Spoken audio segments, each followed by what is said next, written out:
সুদীপ্ত দাসের নামটাই তো প্রচার।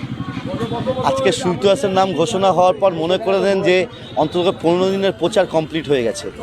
আজকে বীজপুরের মাটিতে সুদীপ্ত দাসের নাম ঘোষণা হওয়ার পরে আমাদের প্রচার প্রক্রিয়া আমরা আরও 15 দিন এগিয়ে গেলাম।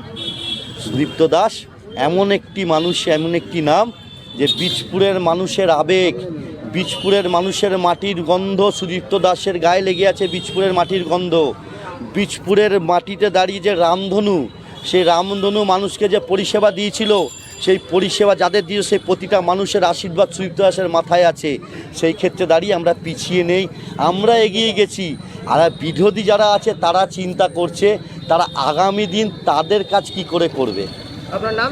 দেখুন, আমি সর্বপ্রথম ধন্যবাদ জানাই আমার কেন্দ্রীয় নেতৃত্ব, রাজ্য নেতৃত্ব, জেলা নেতৃত্বকে, যারা বীজপুরের মাটির মানুষের গন্ধ যার গায়ে লাগানো আছে তাকে চিহ্নিত করতে পেরেছে। কেন বীজপুরের মানুষ জানে যে বীজপুরের যে কঠিন লড়াই, সেই লড়াইকে যদি সহজ কেউ করতে পারে সে সুদীপ্ত দাস। সেই সুদীপ্ত দাসকে সম্মতি দিয়েছে। আমি আমার প্রত্যেকটা নেতৃত্বকে ধন্যবাদ জানাই তার জন্যে।